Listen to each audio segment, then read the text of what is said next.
Hello दोस्तों, सेसी में आपका बहुत बहुत स्वागत है। तो डियर स्टूडेंट्स, आज हम आपके लिए लेकर आए हैं फायर हैमन, जो BSB Bihar board intermediate examination द्वारा जारी किया गया किताब रेनबो पार्ट 2 में निहित है।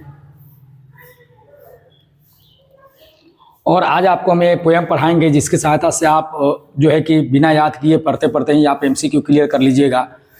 प्लस जो है कि अगर आप अच्छा से इसका हिंदी मीनिंग समझ गए तो आपको एक्सप्लेनेशन करने में बेहतर होगी।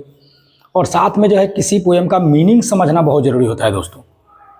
तो चलिए, अगर आप अभी तक आपने मेरे चैनल को सब्सक्राइब नहीं किया है तो आप फटाफट सब्सक्राइब कर लीजिए, क्योंकि आपको BSB Bihar board intermediate examination 2025 की तैयारियाँ हम इसी माध्यम से करवाएंगे। आपको ग्रामेटिकल ये जो है कि आपको प्रॉब्लम्स होगा वो भी हम सोल्व करवाएंगे। साथ में जो है कि आपको रेनबो पार्ट 2 में जो है कुछ इंपॉर्टेंट चैप्टर है उसके बारे में बता देंगे, ताकि आपको एग्जाम में बेहतर हो। तो चलिए, हम बिना लेट किए हम इस जो है कि पोएम को स्टार्ट करते हैं। तो पोएम के नाम है फायर हाइमन, यानी कि फायर मीन्स आग होता है, हम सब जानते हैं। हाइमन मीन्स क्या होता है? हाइमन मीन्स होता है प्रशंसा गीत, यानी कि हम अग्नि के प्रशंसा गीत पढ़ेंगे। और पोइट है KKN दारूवाला, पोइट है KKN दारूवाला। तो चलिए पोएम को स्टार्ट करते हैं। KKN Daruwalla was born in 1937, 1937 में इनका जन्म हुआ था। द रिसिपिएंट ऑफ साहित्य एकेडमी अवार्ड, यानी साहित्य एकेडमी अवार्ड की प्राप्त करता है, जिन्होंने ये अवार्ड कब प्राप्त किए थे? 1984 इन 1984। तो डियर फ्रेंड्स, यहाँ पर 2 MCQ हमारा क्लियर हो गया। फर्स्ट MCQ है कि हु रोट फायर हैमन, फायर हैमन को किसने लिखा? तो सीधा आंसर होगा आपका जो है KKN दारूवाला।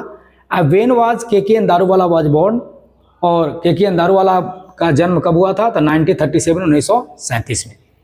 अब व्हेन डिड ही रिसीव साहित्य एकेडमी अवार्ड? तो आपका आंसर होगा 1984।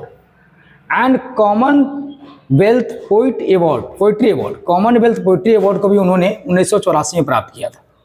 Is a landscape poet of eminence, एक बहुत ही सर्वश्रेष्ठ कवियों में इनकी गिनती होती है। And well known writer of short story, साथ में है संक्षिप्त कहानीकार है।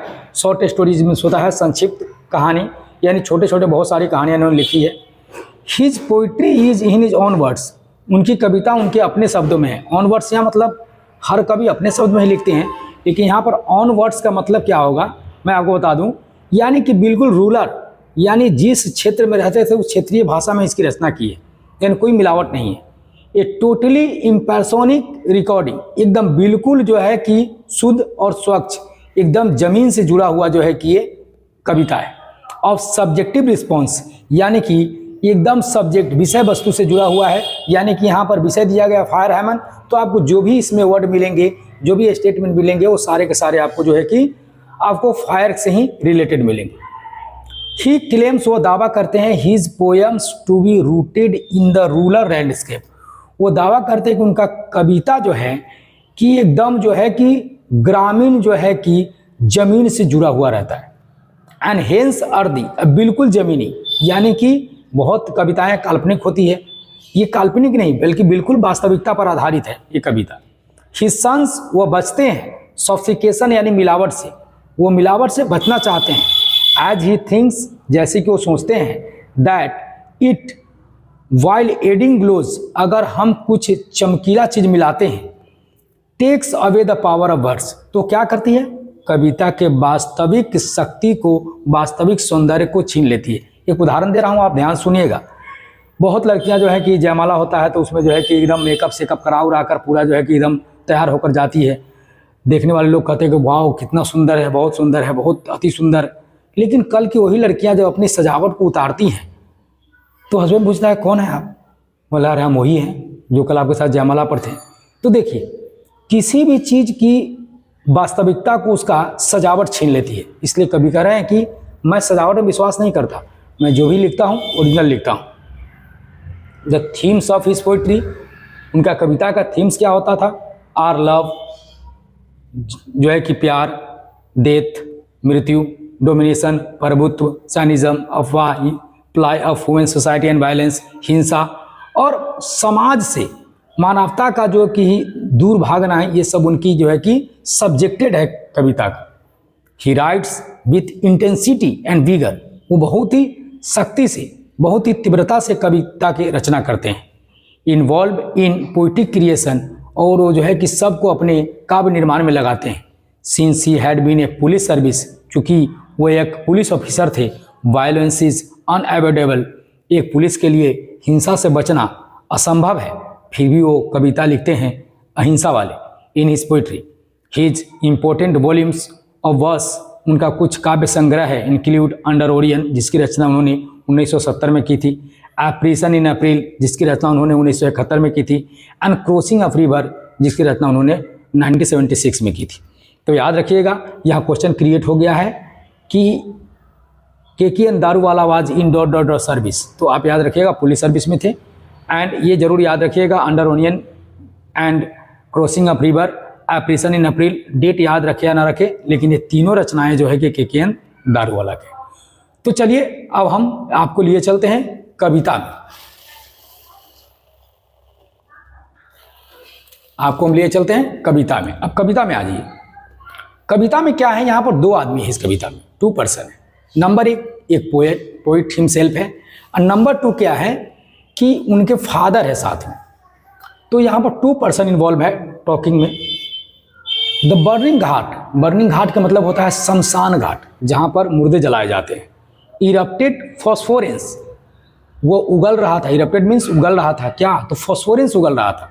हम सब जानते हैं कि मानव हड्डी में फॉस्फोरस पाया जाता है। फॉस्फोरस एक ऐसा गैस होता है जो ऑक्सीजन के संपर्क में आते ही स्वतः जल जाता है। तो जब डेड बॉडी में आग लगाई जाती है, तो जब हड्डी में आग पकड़ता है तो उससे फॉस्फोरस रिलीज होती है। इसलिए जो है कि आप देखिएगा कि लाश में आग लगाने के कुछ देर बाद आग के जो है कि कलर चेंज हो जाता है, वहाँ हल्का रेडिश हो जाता है, यानी कि तब पता लग जाता है कि फॉस्फोरस जो है कि निकलने लगा है, बॉडी में आग लग गई है। गांव वाले लोग जब लाश जलाने जाते हैं तो आग के कलर देख के वो लोग बोल देते हैं कि नहीं, अब डेड बॉडी में आग पकड़ लिया है, कि चलिए हम लोग अब चलते हैं। तो बर्निंग घाट इरप्टेड फॉस्फोरेंस, जो है कि शमशान घाट जो है कि फॉस्फोरेंस उगल रहा था। एंड वॉन्डरिंग घोस्ट लाइट, और जो आग लगी हुई थी वो लपक इतना मार रही थी, उसका आग ना उसका लपट मार रही थी। फ्राइटेंड पेजर बाइस, पेजर बाई मतलब होता है राहगीर, जो राहगीर वहाँ से गुजरने वाले हैं वो आग की लपट को देख कर डर जाएंगे, वो डराने वाली आग थी। As moonlit scuttle among the bones, और ऐसा प्रतीत हो रहा था जैसे किसी ने डेड बॉडी के अंदर जो है कि एक बड़ी चंद्रमा रख दी हो, और चंद्रमा का प्रकाश जो है कि हड्डियों के छिद्र से बाहर आ रही हो। यानी कि ये उस समय के दृश्य कवि बता रहे हैं जब पूरा जो है कि लकड़ी जल चुकी है, अब सिर्फ कोयला रह गया है, कोयला के ऊपर डेड बॉडी पड़ा हुआ है, और डेड बॉडी के जो है कि मांस गल के गिर चुकी है, और हड्डियों के बीच के ढांचा से जो आग निकल रही है। तो ऐसा प्रतीत हो रहा है कवि को कि डेड बॉडी के नीचे किसी ने जो है कि चंद्रमा का प्रभाव रख दिया हो और उसका तेज निकल रहा हो। ये रात्रि की समय है, उस समय के डिस्कस है, ये किया जा रहा है। वंस, एक बार, strolling at down past river, एक बार हम लोग जो है कि बगल वाले नदी के किनारे टहल रहा था। स्ट्रोलिंग मतलब होता है टहलना। एंड घाट, उस घाट पर मैं टहल रहा था। वी सॉ, वी मतलब the poet and poets father, उन्होंने देखा इम्बर्स लूजिंग देयर क्रूडनेस, यानी कि कोयला जो है, लकड़ी जल चुकी है, उसकी कोयला धीरे धीरे जो है कि अपने लालीपन को खो रही है, यानी कि धीरे धीरे जो है कि वो ठंड पड़ रही है। To the grey ash, ash means राख होता है, और धीरे धीरे वो लकड़ियाँ जो है कि अब धीरे धीरे राख में बदल रही है। That swallows all half cooked limb, वो लकड़ियाँ जो है कि आधा जो है पका हुआ, आधा जला हुआ लिम्ब को निगल लिया है, और आधा कच्चा है, वहीं पड़ा हुआ है। Bore witness to the fire's debauchery, ये आधा जला हुआ लिम्स जो है कि विटनेस है, गवाह है। फायर्स डिबॉचरी, आग के अनैतिकता का गवाह है कि आग ने अपने कार्य को ठीक से नहीं किया है। माई फादर सेड, मेरे पिताजी ने कहा, यू सी, तुम देख रहे हो, दोज हाफ बर्ड फिंगर, वो अध जला हुआ अंगुली। कवि के पिताजी बोल रहे हैं कि तुम देख रहे हो वो अध जला हुआ अंगुली। एंड बोन स्टफ्स, वो जो है कि बोन स्टफ्स मतलब होता है हड्डी जो है आधा जला हुआ है, वो देख रहे हो तुम। The fire eight times forgets it dead, आग ने इस समय जो है कि मृत को भूल गया है। कभी कह रहे हैं कि आग ने मृत को भूल गया है, उसने पूरी तरह से जो है कि बॉडी को नहीं जलाया है। ए जोरोस्टेरियन आई माई चाइल्ड, बेटा हम लोग जोरोस्टेरियन है। जोरोस्टेरियन क्या होते हैं? पारसी होते हैं। पारसी धर्म जो है, धर्म को मानने वाले को जोरोस्टेरियन कहते हैं। ये Zoroastrian I my child, finger clenched, जब उंगली झुलसती है, into a little knot pain, तो कितना दर्द होता है। और इस आदमी का आधा बॉडी जला हुआ है, आधा बॉडी ऐसे ही पड़ा हुआ है, कहीं उंगली पड़ा हुआ है, कहीं हाथ पड़ा हुआ है। सोचो इसको कितना दर्द होता होगा। आई सोर टू से फायर, मैंने उस समय कसम खाई। सोर मीन्स क्या होता है? कसम खाना। मैंने उस समय कसम खाई कि मैं आग को बचाऊंगा। From the scene of forgetfulness, ये जो है कि भूल करने की पाप से मैं आग को क्या करूंगा? बचाऊंगा। इट नेवर फॉरगेट, बेटा मैं उस बात को नहीं भूल सकता। His father said, and 20 year since, ये 20 साल पूर्व की बात है। एज आई कंसाइंड, मैंने हवाले किया था, माई फर्स्ट बॉर्न, मैं अपने पहले बच्चे को, टू द फ्लेम्स, आग के जो है कि हवाले किया था मैंने अपने पहले बच्चे को। यानी उनके पिताजी बता रहे हैं कि उनका जो पहला लड़का था, पहला बच्चा था, वो मर गया था और उन्होंने जो है कि उसे आग में जलाए थे। The nearest tower of silence was 1000 miles. कारण क्या था? क्योंकि पारसी अपने डेड बॉडी को टावर ऑफ साइलेंस में रखते हैं। टावर ऑफ साइलेंस जो है कि एक डेड बॉडी को डिस्पोज करने का पारसी का स्थान होता है। लेकिन कवि की मजबूरी थी कि टावर ऑफ साइलेंस वहाँ से हजारों मील दूर था और वहाँ पर डेड बॉडी के ले जाना संभव नहीं था। इसीलिए मजबूरी में उन्होंने अपने बच्चे को आग के हवाले किया। The fire from Hymen said to me, तो अग्निदेव ने मुझसे कहा, यू स्टैंड फॉर गिवेन, चूंकि तुमने मजबूरी में गलती किया है इसलिए तुम्हें माफ किया जाता है। ब्रोकन, तुमने पारसी कोड को तोड़ा है। ए ट्रिवलियस, तुमने विद्रोह किया है। आई शोर दिस टाइम, मैंने उस समय, है ना, मैं कसम खाया, मैं इस समय भी कसम खाता हूँ। टू सेव इट, मैं बचाऊंगा।